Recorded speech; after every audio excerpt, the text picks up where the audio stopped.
الحمد لله نحمده ونستعينه ونستغفره ونعوذ بالله من شرور أنفسنا ومن سيئات أعمالنا من يهده الله فلا مضل له ومن يضلل فلا هادي له وأشهد أن لا إله إلا الله وحده لا شريك له وأشهد أن محمدًا عبده ورسوله أما بعد فإن خير الحديث كتاب الله وخير الهدي هدي محمد صلى الله عليه وسلم وشر الأمور محدثاتها وكل محدثة بدعة وكل بدعة ضلالة وكل ضلالة في النار. يا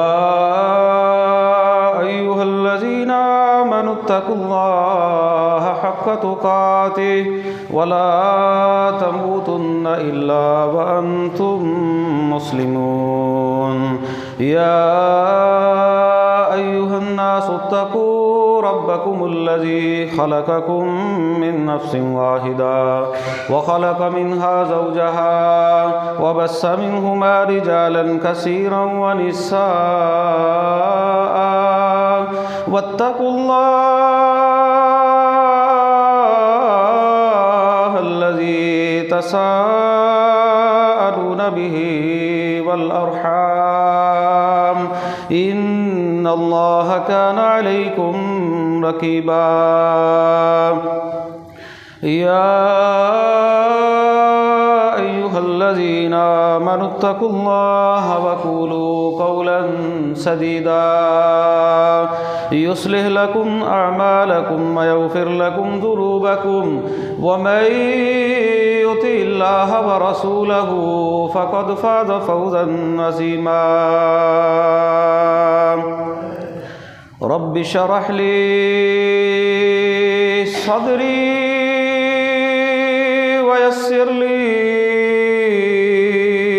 أمري واحلل عقدة من لساني يفقهوا قولي واجعل لي وزيرا من أهلي. أعوذ بالله السميع العليم من الشيطان الرجيم من حمده ونفخه ونفثه. بسم الله الرحمن الرحيم. إياك نعبد وإياك نستعين.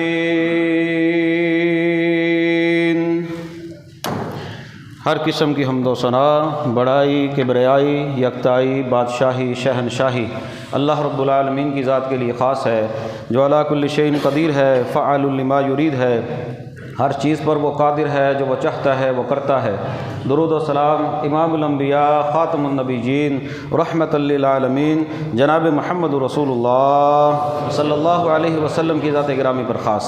بخشش و رحمت کی دعا صحابہ اکرام، اہل بیت، تابع نظام، اولیاء اکرام، محدثین اعظام اور بزرگان دین کے لیے. حمد و ثنا کے بعد میرے قابل احترام بزرگوں، ساتھیوں، دوستوں، میری ماں اور بہنوں، عادت اور عبادت میں ایک نقطے کا فرق ہے. عادت یہ ہوتی ہے کہ بندہ کوئی کام کرتا ہو، روٹین میں اسے کرتے ہی چلا جائے. نماز پڑھ لی عادت کے مطابق، نہیں پڑھی تو نہ پڑھی. روزہ رکھ لیا تو رکھ لیا، کھول لیا تو کھول لیا. جمعہ پڑھ لیا تو پڑھ لیا، نہ پڑھا تو نہ پڑھا. اپنی ترتیب سے، اپنی روٹین سے کوئی کام بندہ کرتا ہو، حلال حرام کے اندر فرق نہیں، حلال مل گیا حلال آ گیا، حرام مل گیا حرام آ گیا، کہ ایک عادت بن جائے بندے کی. جبکہ عبادت جو ہوتی ہے، عبادت بڑے جامع مفہوم جو ہے وہ رکھتی ہے. عبادت کا مطلب یہ ہوتا ہے کہ بندہ جو ہے وہ ہر وقت اللہ رب العالمین کے حکموں کی اطاعت اور فرما برداری کے اندر جو ہے وہ مواقع تلاش کرتا ہو۔ جو اللہ رب العالمین نے انسان کے ذمے کوئی کام لگایا ہے اس کو کرنے کے لیے وہ تگ و دو کرتا ہو، کوشش کرتا ہو، اس میں محبت رکھتا ہو، اس میں اس کی کوشش ہو، اس میں اس کی جستجو ہو، کیونکہ زمین و آسمان کی تخلیق کا مقصد عادت نہیں بلکہ عبادت ہے۔ اللہ نے عادتاً نہ کہ اپنے جو ہے وہ ایسے ہی پروگرام کے مطابق بغیر کسی مقصد کے، جس طرح قرآن میں اللہ نے کہہ دیا ربنا ما خلقت ھذا باطلا، میں نے کسی چیز کو بغیر کسی مقصد کے پیدا ہی نہیں کیا۔ اللہ نے ایک مقصد کے تحت جو ہے وہ زمین و آسمان کو بنایا، ایک مقصد کے تحت انسان کو اور جنوں کو زمین کے اوپر آباد کیا، انسانوں کو اشرف المخلوقات بنایا، اور ساتھ میں کہہ دیا وما خلقت الجن والانس الا لیعبدون، میں نے تمہیں بے مقصد پیدا نہیں کیا، میں نے تمہیں پیدا کیا ہے اپنی عبادت کے لیے۔ اور خاص طور پر اللہ تعالیٰ نے کاؤنٹ کیا، گنتی کے اندر شمار کیا دو جنسوں کو، ایک انسان اور دوسرے جو ہے وہ جن۔ اور یہ جو عبادت ہے اللہ نے کہا یہ نہیں کہ تم عادتاً مرضی ہو تمہاری، روزے آگے تو تم عبادت کر لو 2-4 دن روٹین کے مطابق، جی چاہے تو روزہ رکھ لو، جی چاہے تو نماز پڑھ لو، یا سال کے بعد تمہارا جی چاہے تو تم مسجد میں آ جاؤ۔ تم نے جس اللہ کو مانا ہے نا، اس اللہ نے تمہیں زمین پر آباد ہی اس لیے کیا ہے، اللہ نے تمہیں پیدا ہی اس مقصد کے لیے کیا ہے کہ تم نے میری عبادت کرنی ہے، اور عبادت کے لیے ٹائم مقرر کیا، 1 دن 2 دن 3 دن نہیں، فرمایا جب بندہ جو ہے وہ ہوش سنبھال لے، بچہ 10 سال کا ہو جائے اس کے اوپر نماز فرض ہوگی، اب دیگر جو ہے وہ فرائض اس کے اوپر فرض ہو گئے، جب نماز فرض ہو گئی دیگر احکامات بھی اس کے اوپر فرض ہو گئے۔ اب اس وقت سے لے کر قرآن کہتا ہے وَاعْبُدْ رَبَّكَ حَتَّى يَأْتِيَكَ الْيَقِينُ، تو نے میری عبادت کرنی ہے عادتاً نہیں بلکہ ایسی عبادت کرنی ہے کہ جو عبادت تیری موت تک کا ٹائم ہو، موت تک تو نے عبادت کرنی ہے۔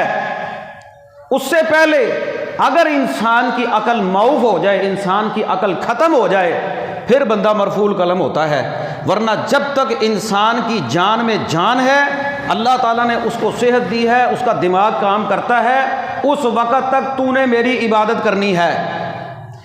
یہ مقصد ہے انسان کی تخلیق کا۔ اللہ کو ہماری عبادت چاہیے مرتے دم تک، اور یہ وہ عبادت ہے جس کا اظہار اللہ تعالیٰ نے ہمیں ہر نماز کی ہر رکعت میں کروایا، اور اس کو ضروری قرار دیا کہ ہر میرا بندہ میرے سامنے کھڑا ہونے والا، وہ میرے سامنے کھڑا ہو کر یہ کہے ایاک نعبد و ایاک نستعین، اے اللہ ہم تیری عبادت کرتے ہیں اور تجھ سے ہی مدد مانگتے ہیں، کیونکہ اللہ کے علاوہ کسی کی عبادت ہے ہی نہیں، اس لیے فرما دیا ایاک نعبد و ایاک نستعین۔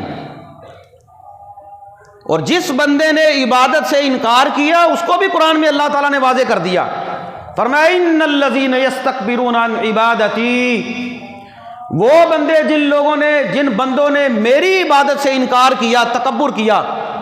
جو عبادت سے انکار کرتا ہے وہ تکبر کرتا ہے، اللہ نے اس کو انکار کے ساتھ ساتھ تکبر کے ساتھ لفظ استعمال کرتے ہوئے واضح کر دیا، ان الذین یستکبرون عن عبادتی، وہ لوگ جو میری عبادت سے تکبر کرتے ہیں، سیدخلون جہنم داخرین، ان کو میں جہنم میں تو داخل کروں گا لیکن جہنم میں ذلیل کرتے ہوئے داخل کروں گا۔ اس لیے عبادت کرنی ہے تو اللہ کے حکموں کے مطابق مرتے دم تک کرنی ہے، عادتاً نہیں کرنی، تیرے جو جی میں چاہے ویسی نہیں کرنی، جیسے اللہ چاہتے ہیں ویسی کرنی ہے۔ یہ انسان کی تخلیق کا جو ہے وہ مقصد ہے، اور اللہ تعالیٰ نے عبادت کو قرآن میں دیکھیں، اللہ کو یہ عبادت اتنی پسند ہے کہ اللہ تعالیٰ نے معراج کے موقع پر جناب رسول اللہ صلی اللہ علیہ وسلم کو 50 نمازیں دی تھی۔ الحمدللہ اللہ کا فضل ہے، ہم 5 نمازیں پڑھتے ہیں نا تو ایسے لگتا ہے جیسے بندہ مسجد میں ہی رہتا ہے، ایک نماز پڑھی دوسری کی فکر، دوسری پڑھی تیسری کی فکر، تیسری پڑھی چوتھی کی فکر، چوتھی پڑھی پانچویں کی فکر۔ عشاء کی نماز پڑھ کے سوتا ہے تو یہ ارادہ لے کر سوتا ہے، یہ پروگرام بنا کر سوتا ہے کہ میں نے صبح کی نماز کے لیے بھی اٹھنا ہے۔ یہ ہے عبادت، یہ وہ مقصد ہے جو اللہ رب العالمین کو مطلوب ہے، یہ عبادت کا مقصد ہے، یہ عادت نہیں، یہ عبادت ہے، یہ عبادت ہے۔ اور اللہ تعالیٰ نے قرآن مجید میں جب بات آئی نا، فرمایا لوگو اللہ کی رحمت بڑی وسیع ہے، عربی کا لفظ استعمال کیا، سارعوا الی مغفرۃ من ربکم وجنۃ عرضھا، لوگو اللہ کی رحمت اور اللہ کی جنت، اللہ کی مغفرت کی طرف جلدی جلدی کرو، جلدی کرو، سرا کا لفظ استعمال کیا۔ اور بعض دفعہ قرآن مجید میں چلنے کے لیے یمشی کا لفظ استعمال ہوا ہے، افمن یمشی مکبا علی وجہہ اہدی امن یمشی سویا علی صراط مستقیم، چلنے کا لفظ استعمال ہوا، جلدی کا لفظ استعمال ہوا۔ لیکن سورہ 27ویں پارے میں، سورہ الذاریات میں اللہ تعالیٰ نے جب اپنی باری آئی نا، اپنی باری آئی تو قرآن میں لفظ استعمال کیے ففروا الی اللہ، ففروا الی اللہ، لوگوں اسراء نہیں، چل کر آنا نہیں، ففروا الی اللہ، اللہ کی طرف دوڑو، اللہ کی طرف دوڑو، جتنی تمہاری طاقت ہے، جتنی تمہاری استطاعت ہے، فاتقوا اللہ ما استطعتم، اللہ سے اس طرح ڈر جاؤ، اس طرف دوڑ لگا دو کہ تم اپنے اللہ کو راضی کر لو، اپنے اللہ کو راضی کرنے میں دوڑ لگاؤ۔ انی لکم منہ نذیر مبین، میں تمہیں اللہ کی طرف سے ڈرانے کے لیے آیا ہوں، اللہ کی طرف دوڑو۔ اور اللہ تعالیٰ نے قرآن میں 3 طبقات کا ذکر کیا، 3 طبقات کا، فرمایا کچھ بندے ایسے ہوتے ہیں فمنہم ظالم لنفسہ، جو اپنی جانوں پر ظلم کرتے ہیں، ومنہم مقتصد، کچھ ایسے ہوتے ہیں جو درمیانے ہوتے ہیں، نیکی بھی کر لی گناہ بھی کر لیا، وہ درمیانہ درمیانہ کام رکھتے ہیں۔ کچھ ہوتے ہیں جو اپنی جان پر ظلم کرتے رہتے ہیں، ان کو اللہ کی یاد نہیں آتی۔ اور تیسرا گروہ اللہ نے ان لوگوں کا ذکر کیا، فرمایا وَمِنْهُمْ سَابِقٌ بِالْخَيْرَاتِ بِإِذْنِ اللَّهِ، تیسرا گروہ ان لوگوں کا ہے جو نیکی کے کاموں میں سبقت لے جانے والے لوگ ہوتے ہیں، اللہ کی حکم کے ساتھ، اللہ کی استعانت کے ساتھ، اللہ کی مدد کے ساتھ۔ فرمایا یہ جو تیسرا گروہ ہے نا، یہ تیسرا گروہ فرمایا ذالک الفوز، یہ تیسرا گروہ کامیاب ہے، یہ تیسرا گروہ، ظلم کرنے والے نہیں، درمیانے نہیں، جو نیکیوں میں سبقت لے جانے والے ہیں، کوئی نیکی چھوڑنے کا نام نہیں لیتے، کوشش کرتے رہتے ہیں کہ کسی طریقے سے ہمیں اللہ رب العالمین کی طرف نیکی کرنے میں جستجو ہو، کوشش کرتے رہتے ہیں۔ قرآن مجید میں نا اللہ تعالیٰ نے حضرت موسیٰ کا تذکرہ کیا سورہ طٰہٰ میں، اللہ تعالیٰ نے نا سورہ طٰہٰ میں موسیٰ علیہ السلام کا تذکرہ کرتے ہوئے فرمایا، موسیٰ کو اللہ نے کہا موسیٰ علیہ السلام آئیے اپنے ساتھ قوم کے بڑے بڑے لوگوں کو، تقریباً 70 بندے ساتھ لے کر آئیے جو پڑھے لکھے لوگ ہوں، اور وہاں پر آپ آئیں طور پہاڑ پر، میں آپ کو تورات دوں گا۔ موسیٰ علیہ السلام کا جو نقشہ قرآن نے کھینچا ہے نا، ایسی سبقت، ایسی محبت، ایسی جستجو، ایسا پیار، اللہ کی ملاقات کا شوق کہ موسیٰ علیہ السلام آگے جو ہے وہ بندوں کو چھوڑ کر جلدی جلدی آگے چل پڑے۔ اللہ نے سوال کیا، کلیم اللہ تھے نا، کلیم اللہ تھے، اللہ نے کہا موسیٰ کس بات کی جلدی ہے، کس بات کی جلدی ہے، آپ آگے آگے آ رہے ہیں، بندے آپ کے پیچھے پیچھے ہیں۔ کہنے لگے موسیٰ علیہ السلام ہم اولائی علی اثری، اللہ یہ بندے تو میرے پیچھے آ ہی رہے ہیں، وَأَجِلْتُ إِلَيْكَ رَبِّ لِتَرْضَىٰ، میں اس کام میں جلدی اس لیے کر رہا ہوں اے اللہ تاکہ تو راضی ہو جائے۔ وَأَجِلْتُ إِلَيْكَ رَبِّ لِتَرْضَىٰ، بڑے پیارے الفاظ ہیں قرآن کے، اے اللہ میں نے جلدی اس لیے کی ہے، تیری ملاقات کا شوق ہی اتنا ہے کہ تو راضی ہو جائے۔ اللہ کی ملاقات کا شوق، جس بندے کے دل کے اندر اللہ کی ملاقات کا شوق پیدا ہو جائے، اللہ کی قسم وہ دنیا کی لذت اور مٹھاس بندہ حاصل کر لیتا ہے۔ جس بندے کے دل کے اندر اللہ کی ملاقات کا شوق پیدا ہو جائے، اس بندے کی نیکیوں کے اندر مٹھاس آ جاتی ہے، اس بندے کی نیکیوں کے اندر استقامت آ جاتی ہے، اس بندے کو اپنی آخرت کی فکر لاحق ہو جاتی ہے، اس بندے کو اللہ کی ملاقات کا شوق ہوتا ہے۔ اللہ کے نبی محمد رسول اللہ صلی اللہ علیہ وسلم اللہ سے دعا کرتے تھے، اللہم انی اسألک لذۃ النظر الی وجہک الکریم، اے اللہ تیرے چہرے کو دیکھ کر جو لذت حاصل ہونی ہے نا، میں تجھ سے اس لذت کا سوال کرتا ہوں۔ کیسی لذت ہوگی، کیسی مٹھاس ہوگی جب اہل جنت اللہ رب العالمین کا دیدار کریں گے۔ اور قرآن میں اللہ نے اپنے بندے زکریا کا تذکرہ کیا ہے. اللہ فرماتے ہیں میرا بندہ زکریا، نبی زکریا، اولاد نہیں ملی، گڑ گڑا کر اللہ تعالیٰ سے دعائیں کرتے تھے. ایک ایسا وقت آیا اللہ رب العالمین نے غم ہی دور کر دیے، اولاد بھی مل گئی، غم بھی دور ہو گئے. قرآن کہتا ہے فاستجبنا له ونجیناہ من الغم، ہم نے ان کی دعا بھی قبول کر لی، ہم نے ان کو غموں سے بھی نجات دے دی. وجہ کیا تھی؟ غم دور کرنے کی وجہ کیا تھی؟ تکالیف دور ہونے کی وجہ کیا تھی؟ اللہ رب العالمین نے بڑھاپے میں جو دعا سنی اس کی وجہ کیا تھی؟ قرآن نے اس کو بھی بیان کیا ہے. فرمایا انہم یسارعون فی الخیرات ویدعوننا رغبا ورہبا، وہ نیکی کے کاموں میں بڑھ چڑھ کر حصہ لیتے تھے اور اللہ کی طرف بڑی رغبت اور شوق رکھتے تھے. جس بندے کے دل میں اللہ کی رغبت اور اللہ کا شوق پیدا ہو جائے نا، اللہ اس کے غموں کو اور پریشانیوں کو اور تکلیفوں کو بھی دور کر دیتے ہیں، اللہ اس کی دعاؤں کو بھی قبول کر لیتے ہیں. ہم کہتے ہیں ہماری دعائیں قبول نہیں ہوتی. قرآن نے حضرت زکریا کا تذکرہ کیا ہے کہ وہ دعائیں مانگتے تھے، ایک وقت تک دعا مانگتے رہے. اللہ نے کہا جب دعا قبول ہوئی وجہ یہ تھی کہ ان کا شوق بڑا تھا اللہ سے، اللہ کی طرف نیکی کرنے کا، رغبت کرنے کا، اللہ کو پکارنے کا. وہ شوق وجہ بنا ان کے غموں کو دور کرنے کا، ان کی تکالیف کو جو ہے وہ دور کرنے کا.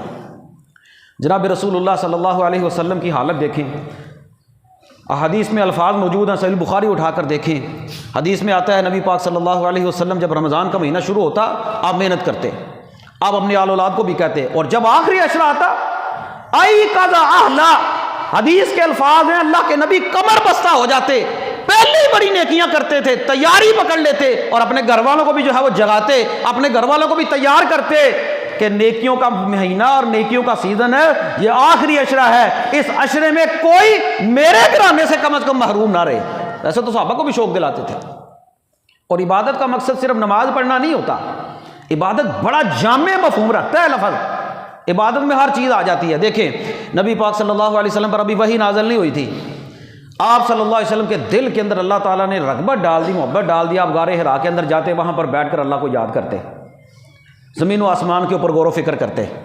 یہ دل کے اندر رغبت تھی، شوق ڈال دیا نا اللہ تعالیٰ نے، اکیلے بیٹھ کر اپنے اللہ کو یاد کرتے.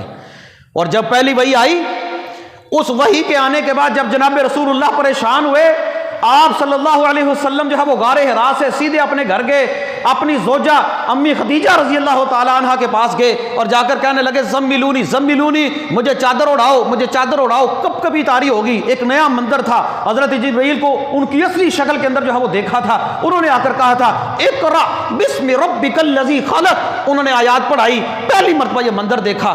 آپ کے اوپر کب کبھی طاری ہوئی، پریشانی کی حالت کے اندر اپنے گھر میں گئے اور جا کر امی خدیجہ سے کہنے لگے پریشانی کی حالت میں کہ مجھے چادر اڑاؤ، مجھے چادر اڑاؤ. اور امی خدیجہ، واہ امی خدیجہ، آپ کی قبر پر اللہ کروڑوں رحمت نازل فرمائے. وہ امی خدیجہ جن کے بارے میں اللہ رب العالمین نے ایک مرتبہ پیغام بھیجا حضرت جبریل کے ذریعے، آ کر کہا جبریل جا کر محمد رسول اللہ سے کہیے کہ آپ کی زوجہ خدیجہ، وہ خدیجہ جو آپ کے لیے کھانے پینے کا سامان لے کر آ گئی ہے نا، اللہ ان کے اوپر سلام بھیجتا ہے،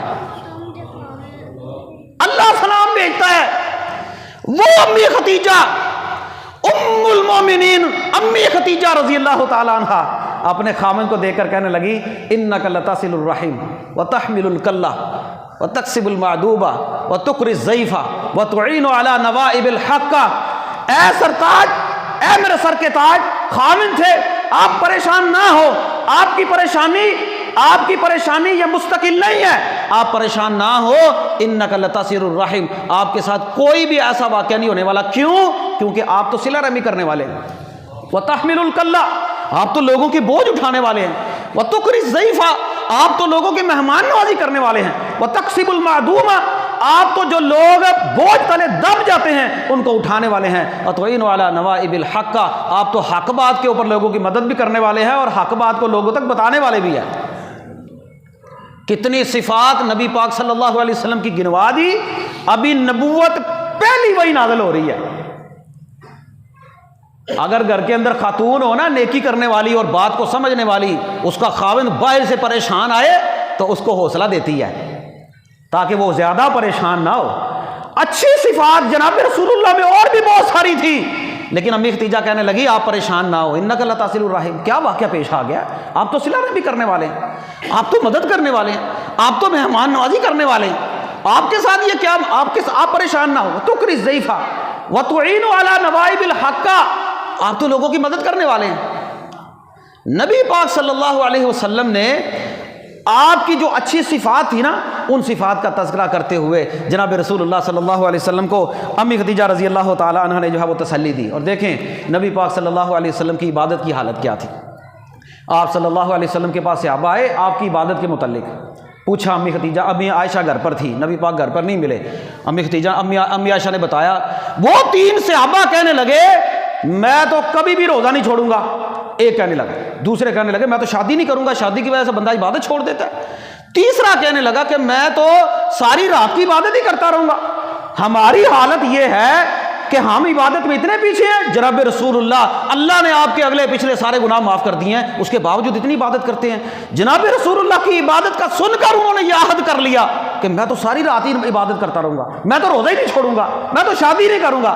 وہ نبی پاک نے منع کر دیا، فرمایا کوشش کرو لیکن اس طرح کا کام نہیں کرنا. ان کا کتنا ان کے اوپر اثر تھا کہ آپ کتنی عبادت کرتے ہوں گے. اتنی عبادت کرتے تھے کہ انہوں نے عہد کر لیا کہ ہم یہ کام نہیں کریں گے.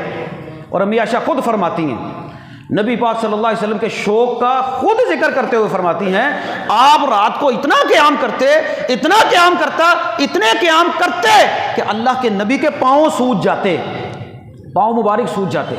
امی عائشہ نے کہا یا رسول اللہ آپ اتنی عبادت کیوں کرتے ہیں؟ اللہ نے تو آپ کے گناہ سارے معاف کر دیے ہیں. کہنے لگے عائشہ کیا تو اس بات کو پسند نہیں کرتی افلا اکون عبدا شکورا، میں اللہ کا شکر گزار بندہ بنوں؟ جو بندہ اللہ کی عبادت کرتا ہے وہ اللہ کا شکر ادا کرتا ہے صحیح معنوں میں. کیا میں اللہ کا شکر گزار بندہ نہ بنوں؟ اور رات کی حالت یہ تھی، حضرت حذیفہ فرماتے ہیں نبی پاک صلی اللہ علیہ وسلم کو عبادت کا شوق اتنا تھا، میں رات کے وقت تہجد کی نماز میں آپ کی نماز میں شامل ہو گیا. اکیلا بندہ امام پڑھ رہا ہو نا، اکیلا بھی اونچی آواز سے بھی پڑھ سکتا ہے. صحابی فرماتے ہیں میں ساتھ آ کر مل گیا، ایک جماعت کی صورت بن گئی نفلی نماز کی. میں نے کہا نبی پاک صلی اللہ علیہ وسلم نے سورہ بقرہ شروع کی ہے، 100 آیات پڑھ کر آپ رکوع کر دیں گے. نبی پاک صلی اللہ علیہ وسلم نے پہلا پورا پورا کیا، دوسرا پارا پورا کیا. میں نے کہا سورہ بقرہ پوری پڑھ کے جو ہے وہ رکوع کر دیں گے. سورہ بقرہ پوری ہو گئی، اللہ کے نبی نے سورہ النساء شروع کی، سورہ النساء جا کر ختم ہوئی 5 پاروں کے بعد.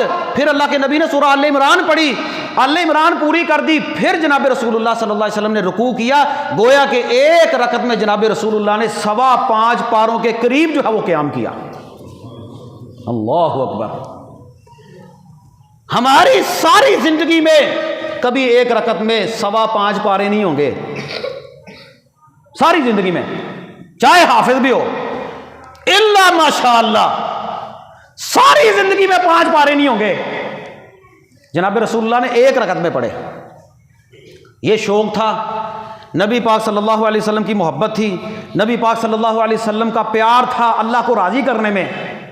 اور حالت یہ تھی، صحابی فرماتے ہیں جب آپ کا آخری وقت آیا نا، آپ کے اوپر غشی طاری ہو رہی ہے، بخار کی شدت تھی. آپ صلی اللہ علیہ وسلم جو ہے وہ نماز کا وقت آپ بے ہوش ہو رہے ہیں، پانی جو ہے وہ آپ کی پیشانی کے اوپر ڈالا جا رہا ہے، بخار کی بڑی شدت ہے. جب اللہ کے نبی کو ہوش آتی تو آپ سب سے پہلے سوال یہ کرتے، اصل الناس، اصل الناس، لوگوں بتاؤ کیا میرے صحابہ نے نماز پڑھ لی ہے؟ کیا لوگوں نے نماز پڑھ لی ہے؟ کیونکہ نماز کا ٹائم تھا، آپ جماعت کرواتے تھے. کیا نماز پڑھ لی ہے صحابہ نے؟ کہا وہم ینتظرونک یا رسول اللہ، یا رسول اللہ وہ تو آپ کا انتظار کر رہے ہیں، آپ آئیں گے تو آپ ہمیں نماز پڑھائیں گے. اللہ اکبر. پیارے بھائیو، شوق کی کیفیت و عالم یہ تھا، جس بندے کی زندگی اللہ کے سامنے سجدے کرتے ہوئے، عبادت کرتے ہوئے، نمازیں پڑھتے ہوئے گزری ہو نا، اللہ کی قسم اس بندے کو بے ہوش بھی کر دیں گے نا، وہ انشاءاللہ اللہ کی رحمت کے ساتھ بے ہوشی کے عالم میں بھی ہاتھ باندھ کر قرآن ہی پڑھتا نظر آئے گا آپ کو. اس کی وجہ یہ ہے، ابھی کل میں نے ایک حاجی صاحب کا جو ہے وہ پتہ لیا، کہنے لگے نمازی آدمی، ہارٹ کا آپریشن ہوا. میں نے کہا حاجی صاحب کیا کہتے ہیں آپ کا، اب کیسی طبیعت ہے؟ کہنے لگے مجھے ڈاکٹروں نے کہا، کوئی بڑی بات نہیں، مجھے ڈاکٹروں نے کہا جب ہم نے آپ کو بے ہوش کیا نا تو آپ بے ہوشی کے عالم میں بھی سینے پر ہاتھ باندھ کر کچھ پڑھ رہے تھے. یہ عام بندے کی حالت ہے، عام بندے کی، عام بندے کی. اللہ کی قسم جس بندے کے دل کے اندر عبادت کا شوق پیدا ہو گیا، اللہ کو راضی کرنے کا شوق پیدا ہو گیا، اللہ کی ملاقات کی محبت پیدا ہو گئی، قرآن کے ساتھ محبت پیدا ہو گئی، اللہ کی عبادت کی محبت پیدا ہو گئی، وہ مرتے دم تک عبادت ہی کرتا رہے گا. ہم لوگ دعائیں تو یہ مانگتے ہیں یا اللہ سجدے میں موت دے، یا اللہ کلمہ نصیب فرما، لیکن ہماری روٹین میں نہ کلمہ شامل ہوتا، نہ عبادت شامل ہوتی، نہ قرآن شامل ہوتا، نہ کوئی اچھا کام شامل ہوتا۔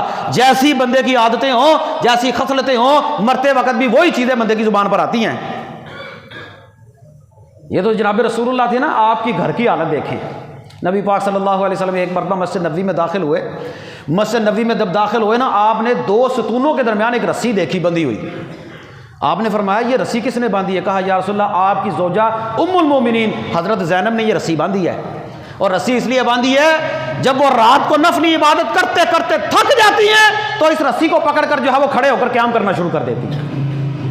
کہا یہ بات تو اللہ کو پسند نہیں، لیکن جو بات میں کہنا چاہ رہا ہوں، جناب رسول اللہ صلی اللہ علیہ وسلم تو نبی ہے نا، لیکن آپ کے گھر کی حالت، آپ کی زوجات کی حالت دیکھیں کیا ہے، آپ کی بیویوں کی حالت دیکھیں کیا ہے کہ ایک رسی باندھ لی کہ جب عبادت کرتے کرتے تھک جاؤں گی اس رسی کو پکڑ کر قیام کروں گی، قیام نہیں چھوڑنا۔ اللہ اکبر! مبارک ہو ان خواتین کو، ان لوگوں کو جن کے گھر کی خواتین جو ہے وہ شوق کے ساتھ عبادت کرتی ہیں، ان کے گھروں میں خیر و برکات کے جو ہے وہ نزول ہوتا ہے۔ آپ صلی اللہ علیہ وسلم کی ایک زوجہ ہے، غالباً حضرت صفیہ تھی، وہ بیٹھی ہوئی ہیں، آپ صلی اللہ علیہ وسلم مسجد سے گئے، سورج نکل چکا ہے، مسجد سے گئے تو آپ نے دیکھا کہ آپ کی ایک زوجہ، آپ کی ایک بیوی ابھی مصلی پر بیٹھی ہوئی ہے۔ نماز پڑھنے کے بعد اللہ ہمارے گھروں کے اندر ہماری خواتین کے دل میں بھی جو ہے وہ محبت پیدا فرما، نماز کی، عبادت کی، قرآن کی، اپنی ملاقات کی۔ جب دل میں شوق پیدا ہو جائے نا، ام المومنین اللہ کے نبی مسجد سے گئے ہیں، سورج نکل چکا ہے، گھر گئے ہیں اور جا کر جو ہے وہ دیکھا کہ آپ کی ایک بیوی جو ہے وہ مصلی پر بیٹھی ہے، اللہ کی عبادت کر رہی ہے، ذکر اذکار کر رہی ہیں۔ جب ذکر اذکار کر رہی ہیں تو پوچھا کیا پڑھ رہی ہو؟ تو انہوں نے کہا اللہ کی عبادت کر رہی ہوں۔ اللہ کے نبی نے فرمایا یہ جتنا ٹائم تم نے عبادت کی ہے، اگر اس ٹائم میں 3 مرتبہ تم یہ کلمہ پڑھ لو نا تو اس ٹائم پر بھاری ہے۔ سبحان اللہ وبحمدہ عدد خلقہ ورضا نفسہ وزنۃ عرشہ ومداد کلماتہ۔ یہ کلمہ 3 مرتبہ پڑھ لو، یہ بڑا وزنی کلمہ ہے۔ یہ بیویوں کی حالت ہے، نبی پاک صلی اللہ علیہ وسلم کی گھرانے کی حالت ہے۔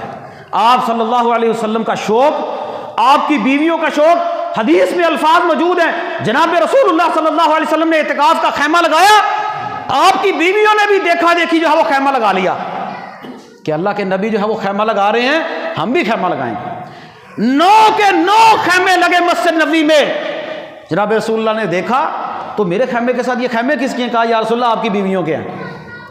مسجد میں اعتکاف بیٹھتی خواتین، نبی پاک نے فرمایا یہ تو ایک دوسرے کو دیکھا دیکھی کام کر رہی ہیں، اکھاڑ دو ان کو، یہاں پر خیمہ نہیں لگانا۔ لیکن شوق یہ تھا کہ ہمارے خاوند اور جناب رسول اللہ اعتکاف بیٹھے ہیں تو ہم بھی اعتکاف بیٹھیں گے۔ محبت کا عالم یہ تھا، اللہ کی عبادت کا عالم یہ تھا کہ اللہ کو راضی کرنے میں لگی ہیں۔ اور جناب رسول اللہ صلی اللہ علیہ وسلم اپنی جگہ، آپ کا گھرانہ اپنی جگہ، آپ کے شاگرد ان کی تو کیا ہی بات ہے، سبحان اللہ۔ اللہ ان کی قبروں پر کروڑوں رحمت نازل فرما۔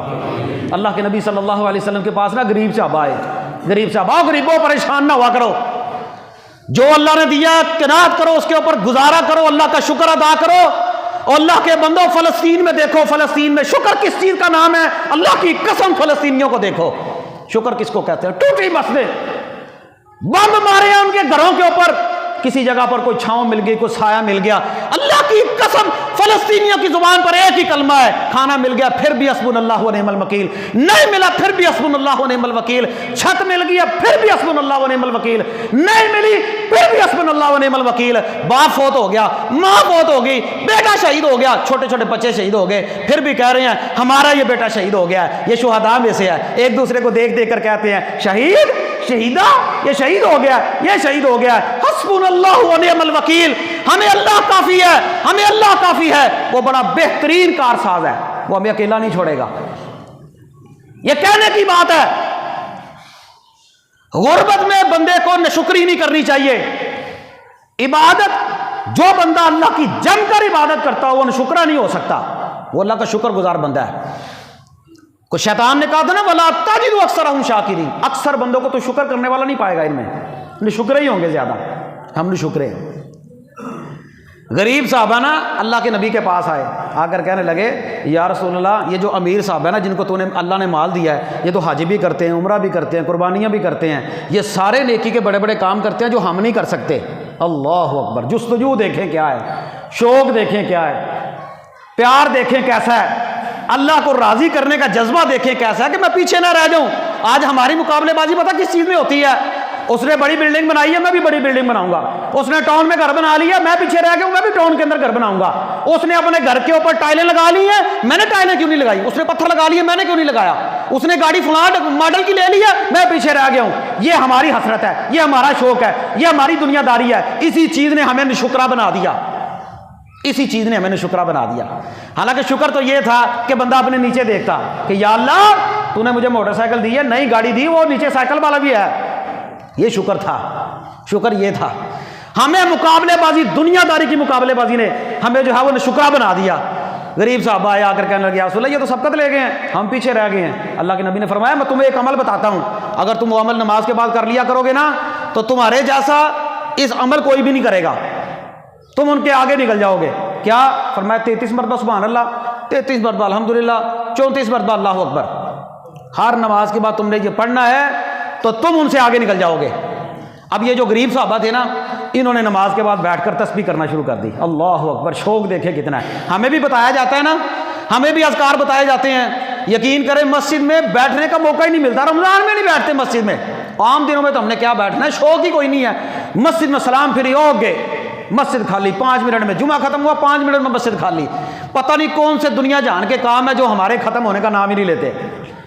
ایسے خالی شوق ہی کوئی نہیں کہ یار میں کوئی جذبے کے ساتھ کوئی نیکی کر جاؤں جو میرے مرنے کے بعد میری قبر میں کام آ جائے۔ غریب صحابہ پڑھنا شروع کر دیا، امیر صحابہ دیکھنے لگے یہ کیا پڑھتے ہیں، یہ کیا پڑھتے ہیں جو ہم نہیں پڑھتے، ہمیں نہیں پتا۔ اب وہ امیر صحابہ اللہ کے نبی کے پاس آ گئے، آ کر کہنے لگے یا رسول اللہ یہ کیا پڑھتے ہیں، ہمیں بھی بتائیں۔ آپ نے فرمایا سبحان اللہ، الحمدللہ، اللہ اکبر۔ اب وہ بیٹھ کر وہ بھی پڑھنا شروع ہو گئے نماز کے بعد۔ جب انہوں نے بھی پڑھنا شروع کر دیا نا غریب صحابہ، پھر اللہ کے نبی کے پاس کہنے لگے یا رسول اللہ اب تو انہوں نے بھی پڑھنا شروع کر دیا۔ فرمایا یہ اللہ کا فضل ہے، جس کو اللہ چاہتا ہے اس کو عطا کر دیتا ہے۔ جی ہے ایسا شوق، ہے ایسی جستجو، ہے ایسی محبت ہمارے دلوں میں کوئی نہیں۔ اب صحابہ کی حالت یہ تھی، قیام اللیل کی حالت یہ تھی۔ حدیث میں صحیح بخاری اٹھا کر دیکھیں، مشکات اٹھا کر دیکھیں، اللہ کے نبی صلی اللہ علیہ وسلم نے ایک رات صحابہ کو قیام کروایا مسجد نبوی میں تاک رات میں، دوسری رات قیام کروایا تاک رات میں، تیسری بار قیام کروایا۔ جب دیکھا نا اگلی بار صحابہ کا رش لگا ہے قیام اللیل کے لیے، اور قیام اللیل بھی رات کے پہلے حصے میں نہیں، ایک مرتبہ پہلے حصے میں، دوسری مرتبہ درمیانے حصے میں، تیسری مرتبہ آخری حصے میں قیام اللیل کروایا۔ یہ صلاۃ التراویح، نماز تہجد یہ پڑھائی نا۔ جب اللہ کے نبی صلی اللہ علیہ وسلم نے دیکھا صحابہ کا شوق ہے، بڑی تعداد میں مسجد نبوی میں صحابہ اکٹھے ہو گئے ہیں۔ اب آپ نے دیکھا، آپ نے فرمایا میرے صحابہ جاؤ گھروں کے اندر جا کر نماز پڑھو، تمہارے شوق کی وجہ سے مجھے یہ خدشہ ہے کہیں پر اللہ یہ رات کی نماز فرض ہی نہ کر دے، فرض نہ ہو جائے۔ پہلے امت محمدیہ پر 5 نمازیں فرض ہیں، اسے نفلی نماز، تمہارے شوق کی وجہ سے نماز فرض نہ ہو جائے۔ یہ صحابہ کے شوق کی حالت تھی، جو جناب رسول اللہ صلی اللہ علیہ وسلم کے شاگرد تھے۔ حضرت ابو ہریرہ رضی اللہ تعالیٰ عنہ، کون نہیں جانتا ابو ہریرہ رضی اللہ، مفتی وقت، محدث وقت، وہ ابو ہریرہ جو جناب رسول اللہ صلی اللہ علیہ وسلم کے پاس بیٹھے رہتے علم حاصل کرنے کے لیے۔ ان کی ابھی شادی نہیں ہوئی، گھر کے اندر خود ہیں، ان کی بہن ہے، ان کی والدہ ہے۔ انہوں نے رات کے حصے کی ترکیب لگائی ہوئی تھی۔ ترکیب یہ لگائی ہوئی تھی، 3 حصے کیے ہوئے تھے۔ ایک رات میں والدہ عبادت کرتی، دوسرے حصے میں بہن عبادت کرتی۔ جب رات کا تیسرا حصہ آتا ہے نا تو حضرت ابو ہریرہ رضی اللہ تعالیٰ عنہ کھڑے ہو کر مصلی کے اوپر قرآن کی تلاوت کرتے، قیام کرتے، ساری رات ان کے گھر کے اندر اللہ کے قرآن کی تلاوت ہوتی رہتی۔ ہماری ترتیب کیا ہوتی ہے؟ جب بندہ کام سے آتا ہے وہ ڈرامہ دیکھتا ہے، سارا دن بیوی بچے دیکھتے رہتے ہیں، رات کے وقت یہ دیکھتا ہے، صبح پھر وہ دیکھنا شروع کر دیتے ہیں۔ کیسی ترتیب ہے ہمارے گھرانوں کی؟ پھر ہم روتے ہیں ہمارے گھروں میں برکتیں کیوں نہیں ہیں؟ ہم نے تو اپنا خود ہی جو ہے وہ بیڑا گرک کیا، اپنے پاؤں پر خود جو ہے وہ کلہاڑا مارا۔ برکتیں کیسے آئیں ہمارے گھروں میں؟ ہم نے تو خود انتظام کر کے دیا کہ میں چلا جاؤں گا تم دیکھنا، جب میں آ جاؤں گا پھر میں دیکھوں گا۔ تو رات کے 3 حصے کیے ہیں، محدث وقت ہیں، عالم دین ہے، صحابی رسول ہے۔ شوق اتنا ہے کہ ساری رات قرآن کے اندر قرآن کی تلاوت ہی ہوتی رہتی ہے۔ اللہ اکبر۔ حضرت عمر بن خطاب رضی اللہ تعالیٰ عنہ ساری زندگی جناب رسول اللہ صلی اللہ علیہ وسلم کی ایمان اسلام قبول کرنے کے بعد ایسی عبادت کے اندر گزاری، اللہ کی قسم حضرت عمر کے متعلق جناب رسول اللہ کے الفاظ تھے، عمر میرے بعد اگر کوئی نبی ہوتا تو عمر تو نے ہونا تھا۔ عمر جس گلی سے تو داخل ہو جائے شیطان بھی راستہ تبدیل کر لیتا ہے۔ اتنا تقویٰ، خنجر لگا نماز کی حالت میں. اللہ اکبر. میں نے پہلے آپ کو بتایا جب بندہ ساری زندگی نیکی کرتا رہے نا اس کا اختتام بھی نیکیوں پر ہی ہوتا ہے اللہ کے فضل سے. نماز کی حالت میں خنجر لگا، نماز کی حالت میں خنجر لگا، پیچھے ہوئے، بے ہوش ہو گئے. گھر لایا گا، نماز پوری ہو گئی، جو پانی جو کھلاتے ہیں وہ پیٹ سے باہر نکل جاتا ہے، حالت جو ہے وہ بے ہوشی کی حالت میں ہے. پتہ لینے کے لیے صحابہ آ رہے ہیں، ارد گرد جو ہے وہ جمگٹھا ہے، امیر المومنین ہے، 22 لاکھ مربع میل پر حکومت کرنے والے عمر بن خطاب رضی اللہ تعالیٰ عنہ ہے. شوق کی حالت دیکھیں کیا ہے، محبت کی حالت دیکھیں کیا ہے، پیار کی حالت دیکھیں کیا ہے، اللہ کو راضی کرنے کی حالت دیکھیں کیا ہے. حضرت عمر بے ہوش ہے، غشی کا عالم ہے، ہوش نہیں ہے. ایک صحابی جو ہے وہ پتہ لینے کے لیے آتے ہیں، حضرت مسور بن مخرمہ آ کر کہتے ہیں لوگوں عمر بے ہوش ہو گئے ہیں، یہ بتاؤ کہ عمر نے جس نماز میں خنجر لگا تھا یہ بتاؤ عمر نے نماز پڑھ لی ہے کہ نہیں پڑھ لی؟ کہا نہیں، عمر نے تو نماز نہیں پڑھی، بے ہوش ہو گئے ہیں. کہنے لگے لوگوں جب عمر کو ہوش آئے تو سب سے پہلے امیر المومنین کو بتانا آپ کی نماز رہتی ہے. مجھے پتا ہے عمر کو اتنا غم اور دکھ اپنے زخمی ہونے کا نہیں ہوگا جتنا ان کو اپنی نماز کے چلے جانے کا ہوگا. اللہ اکبر.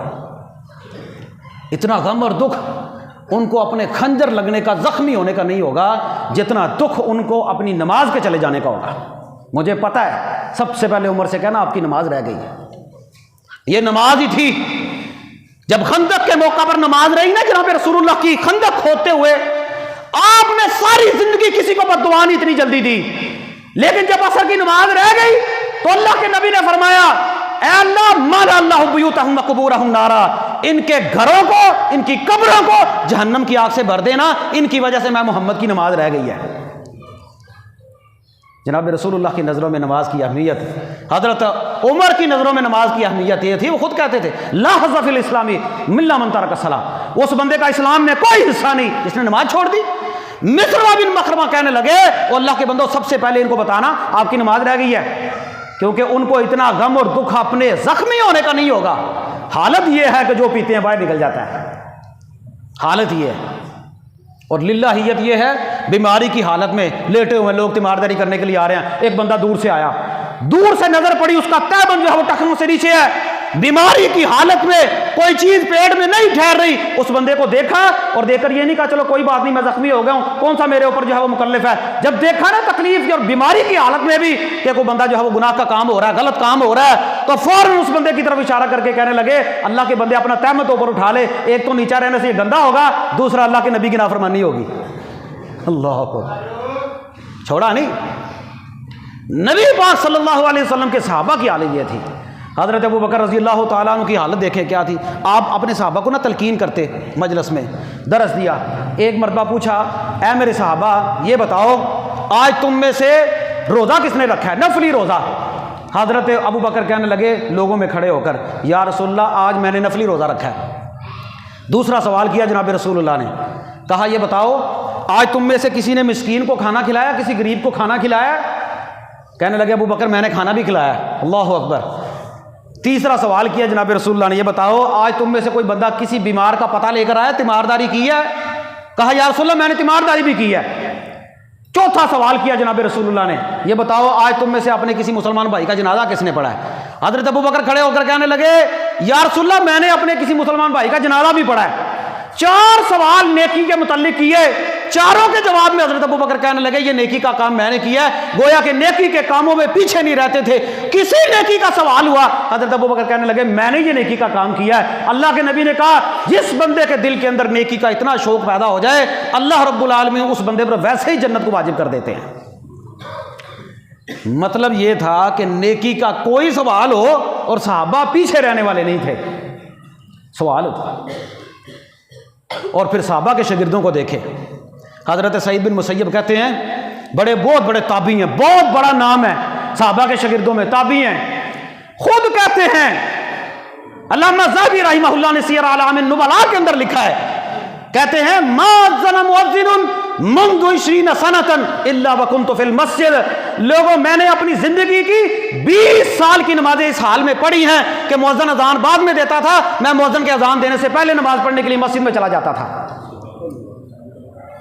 میں نے اپنی زندگی کی 20 سال کی نمازیں، مسلمانوں اور ہم سے تو رمضان کی نمازیں نہیں پڑھی جاتی اذان سے پہلے آ کر.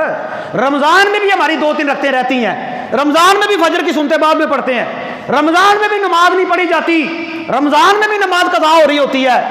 یہ ہماری حالت ہے، اللہ نے ہمیں موقع دیا نا، ہم اس کی قدر نہیں کر رہے۔ صحابہ کے شاگرد ہیں، یہ نہیں سمجھا کہ میں بہت بڑا نیک آدمی ہوں، نیکی میں سبقت لے جانا اور نیکی کا شوق اتنا تھا، رغبت اتنی تھی، پیار اتنا تھا، محبت اتنی تھی، اللہ کو راضی کرنے کا شوق اتنا تھا، اللہ کی ملاقات کا شوق اتنا تھا۔ کیوں؟ کیونکہ جب بندہ نماز میں کھڑا ہوتا ہے الحمدللہ رب العالمین بندہ کہتا ہے، اللہ رب العالمین خود اس بندے کا جواب دیتے ہیں، میرے بندے نے میری تعریف کی ہے۔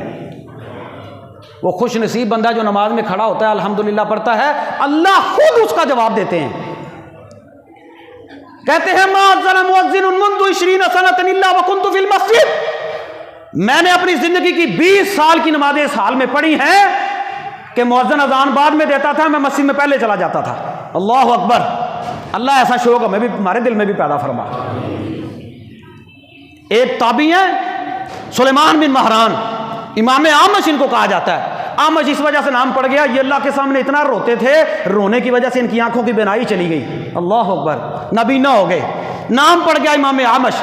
خود بیان کرتے ہیں امام اعمش رحمہ اللہ، اللہ کی قسم ایسی مثالیں ڈھونڈنے سے بھی نہیں ملیں گی۔ آج ہمارے معاشرے میں فرض نماز آ کر جماعت کے ساتھ تکبیر اولیٰ کے ساتھ پڑھنا وہ تو ایک دور کی بات ہے، ہم تو فرض نماز کی فکر کو نہیں پڑھتے۔ کہتے ہیں لن تفتنی الصلاۃ مع الجماعۃ ما یقرب 40 سنۃ الا مرۃ واحدۃ حين ماتت والدتی وقد اشتغلت فی تجہیزها وتکفینها۔ لوگوں، میں نے اپنی زندگی کی 40 سالہ نمازیں با جماعت مسجد میں نماز کے ساتھ ادا کی ہیں، ایک نماز کے علاوہ صرف ایک نماز جماعت کے بغیر پڑھی تھی، وہ بھی اس لیے کہ اس دن میری والدہ فوت ہو گئی تھی، میں ان کو دفنانے میں مصروف ہو گیا تھا۔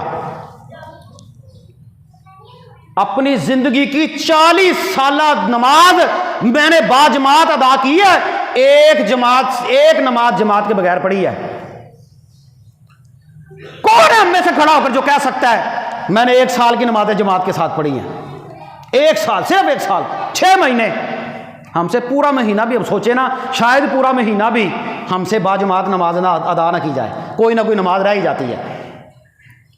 کہتے ہیں 40 سالہ دور میں نے اپنی 40 سالہ زندگی کی نمازیں اس حال میں پڑھی ہیں کہ ایک نماز میں نے جماعت کے بغیر پڑھی تھی، ایک نماز۔ آج ہمارا شوق دیکھ لیں کیسا ہے۔ نماز جمعے کی حالت ہو، کوئی کہتا تو اتنے پڑھ لی میں اتنے پڑھ لوں گا، نماز تو اتنے پڑھ لی میں اتنے پڑھ لوں گا، ادھر نہ ملی تو ادھر پڑھ لوں گا، ادھر نہ ملی تو ادھر پڑھ لوں گا۔ نماز کا شوق کوئی نہیں، صرف جان چھڑانے والی بات ہے، شوق کوئی نہیں، رغبت کوئی نہیں۔ 1 گھنٹہ 2 گھنٹہ اگر میرا کاروبار بند ہو جائے گا، اگر میری دکان بند ہو جائے گی تو کیا میرا رزق چھن جائے گا؟ جن کی دکانیں نہیں کھلتی، جن کا کاروبار نہیں، جو دکانیں چلانے والے بنانے والے فوت ہو گئے، ان کا نظام نہیں چلتا، ان کا نظام نہیں چلتا، سب کا نظام چلتا ہے۔ لیکن ہماری حالت دیکھیں کیا ہے۔ اللہ کی قسم 40 سالہ زندگی با جماعت نمازیں ادا کی، یہ نبی پاک صلی اللہ علیہ وسلم کی صحابہ کی حالت ہے۔ اور اللہ کے نبی فرماتے ہیں اللہ قیامت کے دن اس بندے کو اپنے سائے میں جگہ دے گا، رجل قلبہ معلق بالمسجد، وہ بندہ بالمساجد جس بندے کا دل مسجد کے ساتھ لٹکا رہتا ہو نا، 7 بندوں کو اللہ اپنے سائے میں جگہ دے گا، ان میں سے ایک وہ ہوگا جس بندے کا دل مسجد کے ساتھ لٹکا رہتا ہو۔ ابھی ایک نماز پڑھی ہے، دوسری کی فکر، دوسری پڑھی ہے، تیسری کی فکر، چوتھی پڑھی ہے، 5ویں کی فکر، ہر وقت نماز کی فکر رہتی ہو، ہر وقت مسجد کے ساتھ دل لٹکا رہتا ہو، مسجد کے ساتھ محبت ہو، اس بندے کو اللہ اپنے سائے میں جگہ دیں گے جس دن کوئی سایہ ہی نہیں ہے۔ اور نماز کی حالت کیا ہے؟ نماز کی حالت یہ ہے، حدیث آتی ہے تعبد اللہ کا انک تراہ، اللہ کی عبادت اس طرح کرو گویا کہ تم اللہ کو دیکھ رہے ہو۔ وہ کیفیت کیسی کیفیت ہوگی جب بندے کی نماز میں یہ کیفیت آ جائے کہ میں اللہ کو دیکھ رہا ہوں۔ فرمایا فَإِن لَمْ تَكُنْ تَرَاهُ فَإِنَّهُ يَرَاكَ، اگر یہ کیفیت نہیں نہ پیدا ہوتی تو کم از کم اپنے دل میں یہ کیفیت پیدا کرو کہ میرا اللہ مجھے دیکھ رہا ہے۔ اللہ کی قسم بڑا زور لگائے نا تو نمازوں میں وسوسے ہی نہیں جان چھوڑتے۔ کچھ ہمیں غربت نے گھیرا ہوا ہے، کچھ ہم سیاسی ہو گئے ہیں، کچھ ہمیں پریشانیاں ہی اتنی ہیں، کچھ ہم ویسے ہی دنیا پسند ہو گئے ہیں، مادیت پسندی کا ایک دور ہے، ہمارا دل ہی نماز میں نہیں لگتا۔ نمازوں میں سارا حساب دکان کا، سارا کاروبار کا شیطان ایسا وسوسہ ڈالتا ہے، بعض دفعہ یقین کریں نماز میں بھول جاؤں نا تو مقتدیوں کو بھی نہیں پتا ہوتا، امام بھی بھول گیا مقتدیوں کو بھی نہیں پتا، گویا کہ سارے ایک روٹین میں اٹھک بیٹھک کر رہے ہیں، اٹھک بیٹھک۔ اللہ ہماری ٹوٹی پھوٹی باتیں قبول فرما۔ میں نے نا ایک مرتبہ ایک کالم پڑھا، غالباً ایک صحافی اور یا مقبول جان کا ان کا کالم تھا. میں نے ایک کالم پڑھا, کہنے لگے میں نا لندن کے اندر گیا تو لندن میں نا ایک نیا ایک نوجوان مسلمان ہوا تھا. وہ میرے ساتھ نا نماز پڑھنے کے لیے چلا گیا. عصر کی نماز تھی. کہنے لگے میں اس کو ساتھ لے گیا مسجد میں. میں نماز پڑھنے کے لیے گیا نا تو میں جلدی جلدی جیسے ہماری روٹین ہوتی ہے میں نے وضو کیا. وضو کرنے کے بعد میں نے 4 فرض پڑھے اور پڑھ کر میں باہر آ گیا. اب میں جیسے اس بندے کے انتظار میں آ کر کھڑا ہوا کہ چلو اب آتا ہے اب آتا ہے اب آتا ہے, کہنے لگے آدھا پونا گھنٹہ گزر گیا. آدھا پونا گھنٹہ گزر گیا نا, وہ مسلمان باہر آیا, نیا مسلمان ہوا ہے. میں نے اسے کہا اتنی دیر کیوں لگا دی ہے؟ کہنے لگا اصل میں اللہ کے نبی کی حدیث ہے نا کہ تم نماز اس طرح پڑھو کہ گویا کہ تم اللہ کو دیکھ رہے ہو یا اللہ تمہیں دیکھ رہا ہے. اصل میں تم پرانے مسلمان ہو, تمہیں یہ کیفیت پیدا کرنے میں ٹائم نہیں لگتا, مجھے یہ کیفیت پیدا کرنے میں تھوڑا سا ٹائم لگ گیا. اللہ اکبر اللہ اکبر. تم نئے پرانے مسلمان ہو نا, تمہیں یہ کیفیت پیدا کرنے میں ٹائم نہیں لگتا, تم جلدی جلدی یہ کیفیت پیدا کر لیتے ہو, اور میں ذرا نیا مسلمان ہوں, مجھے یہ کیفیت پیدا کرتے ہوئے نا ذرا ٹائم لگ گیا. اللہ کی قسم آدھا پونا گھنٹہ 4 رکعتیں پڑھتے ہوئے گزر گیا. اور اللہ جانتا ہے ہم 2 منٹ اوپر نیچے کر دینا تو سارے نمازی سانو انج گھورتے ہوندے نے کہ مینوں افطاری کا بھی موقع نہیں ملنا. اج ایسے گھور رہے ہوتے ہیں. یہ ہماری حالت ہے.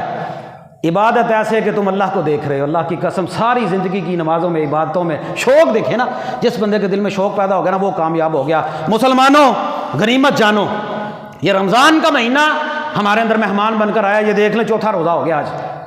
یہ دیکھ لیں پتہ بھی نہیں چلے گا. ایام معدودات, ایک گنتی کا دن ہے, تمہیں پتہ بھی نہیں چلے گا. غنیمت جانو, چھوٹی سے چھوٹی نیکی کو بھی اپنے ہاتھ سے نہ جانے دو. نمازیں پڑھو, روزے رکھو, افطار کرواؤ, جو ہو سکتا ہے قرآن پڑھو, صدقہ خیرات کرو, قیام اللیل کرو, کوئی نیکی کا کام ہاتھوں سے جانے نہ دو.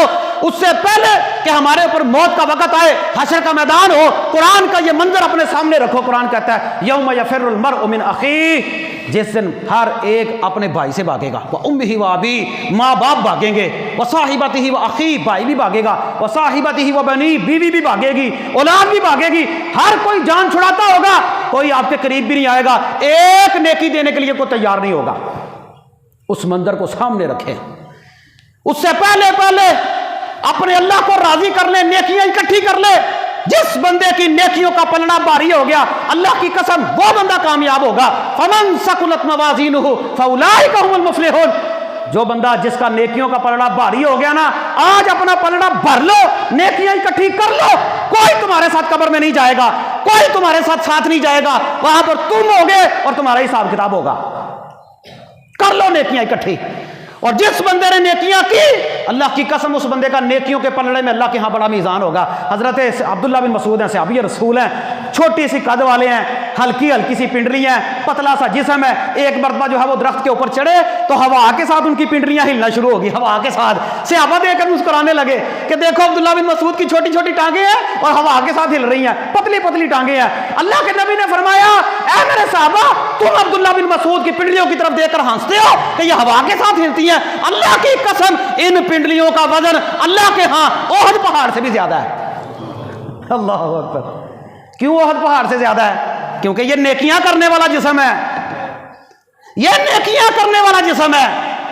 یہ نیکیاں کر لو, آپ کا وزن اللہ کے ہاں اللہ کے میزان میں زیادہ ہوگا. اگر آپ نے دنیا میں اس زندگی میں غنیمت جانا, آنسو بہاؤ, اللہ کو راضی کر لو. لیکن یقین کریں جو کیفیت میں دیکھ رہا ہوں نا, جو ہم دیکھ رہے ہیں, جو تلخ تجربہ ہے ہمارا, 4 روزے ہوئے ہیں, مسجد میں 3 صفحے بھی نہیں ہے. 4تھا روزے, مسجد میں نمازیوں کی 3 صفحے رہ گئی ہیں. وہی پرانے نمازی, وہی قیام اللیل میں 1 صف, وہی بھاگم بھاگ, وہی جان چھڑانے والا طریقہ, وہی نمازوں کا چور, وہی دل اکتایا ہوا, کوئی شوق ہی کوئی نہیں ہے. علامہ ابن جوزی رحمہ اللہ کا قول میں نے آپ کو سنایا تھا.